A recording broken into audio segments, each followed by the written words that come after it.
Hello guys, आपका स्वागत है। आज हम केमिस्ट्री का लेक्चर 1 करने जा रहे हैं।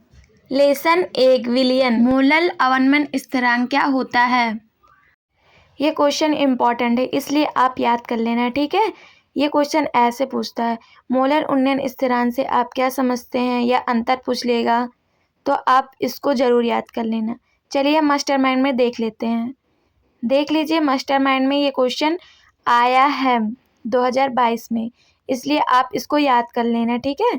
तो चलिए हम इसको करते हैं। मोलर अवनमन स्थिरांक का ये सूत्र है, आप इसको याद कर लेना। इसी से न्यूमेरिकल पूछे जाते हैं, इसलिए आप इसको ज़रूर से ज़रूर याद कर लेना, ठीक है।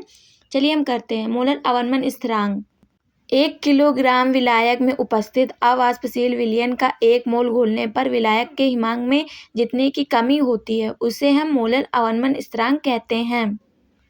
जैसे कि आप समझ सकते हैं, 1 किलोग्राम विलायक है और उसमें अवाष्पशील 1 मोल घोलने पर हिमांक में जितने की कमी होती है उसे हम मोलर अवनमन स्थिरांक कहते हैं। इसका मतलब जितना कमी होगी उसे ही हम कहते हैं, ठीक है। कमी कम याद रखना आप, ठीक है। चलिए हम सूत्र में जो लिखे हैं उसका हम हिंदी में नाम लिख लेते हैं, जिससे आपको और भी समझ में आ जाए, ठीक है। जैसे डेल्टा टी एफ को क्या कहते हैं, आप नहीं जानते होंगे तो कोई बात नहीं, हम आपको बता देते हैं। डब्ल्यू बी को क्या कहते हैं, डब्ल्यू ए को क्या कहते हैं। चलिए हम इसका नाम लिख दे रहे हैं और आप भी नाम से समझकर याद कर लेना, ठीक है, जिससे आपको आसानी होगी न्यूमेरिकल में। एम को हम विलेय का अणु भार कहते हैं, अणु भार। एम, स्मॉल एम को हम अणु भार कहते हैं। के बी को हम मोलर अवनमन स्थिरांक कहते हैं।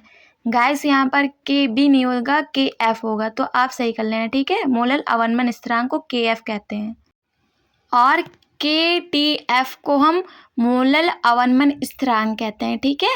आप इसको भी याद कर लेना। और डब्ल्यू बी को विलेय का भार कहते हैं, डब्ल्यू ए को विलायक का भार कहते हैं। विलायक मतलब जिसका मात्रा अधिक होती है और विलेय मतलब जिसकी मात्रा कम होती है। मैं आपको डायग्राम से भी समझा देती हूँ, ठीक है। जैसे एक बीकर है या भगोना, कुछ भी ले लेना, और इस भगोने में 1 किलोग्राम विलायक डाल देना, ठीक है। फिर इसमें 1 मोल अवाष्पशील विलेय मिला देना, 1 मोल अवाष्पशील विलेय। मैंने आपको क्या बताया कि विलेय की मात्रा कम होती है और विलायक की मात्रा अधिक होती है, ठीक है। तो जिसमें हम मिलाएंगे वो मात्रा अधिक होती है, विलायक की मात्रा अधिक होती है।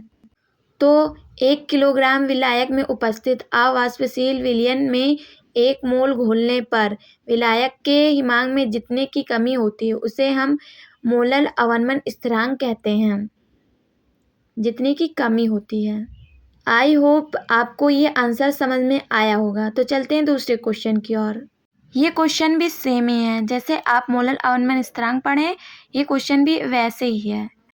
मोलर उन्नयन स्थिरांक से आप क्या समझते हैं। मोलर उन्नयन स्थिरांक 1 किलोग्राम विलायक में उपस्थित अवाष्पशील विलयन के 1 मोल घोलने पर विलायक के क्वथनांक में जितने की वृद्धि होती है उसे मोलर उन्नयन स्थिरांक कहते हैं। ये मोलर उन्नयन स्थिरांक का सूत्र है, जैसे मैंने हिमांक में पढ़ा था वैसे ही मोलर उन्नयन स्थिरांक का है।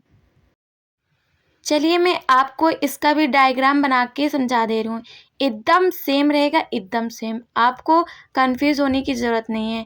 1 किलोग्राम विलायक रहेगा, मैंने आपको बताया है, और 1 मोल अवाष्पशील विलेय, 1 मोल अवाष्पशील विलेय रहेगा।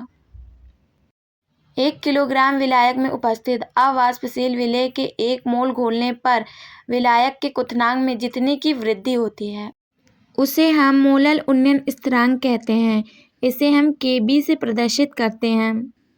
ये ऊपर का एरो हम लोग इसलिए लगाते हैं क्योंकि इसमें वृद्धि हो रही है, ये वृद्धि का संकेत है। जैसे कि मैंने मोलर अवनमन स्थिरांक में बताया था कि M को विलेय का अणु भार कहते हैं, Kb को मोलर उन्नयन स्थिरांक कहते हैं, और डेल्टा Tb को क्वथनांक उन्नयन कहते हैं, Wb को विलेय का भार कहते हैं और Wa को विलायक का भार कहते हैं। अगर आपको ये वीडियो पसंद आई हो तो अपने फ्रेंडों के साथ शेयर करें। Thanks for watching.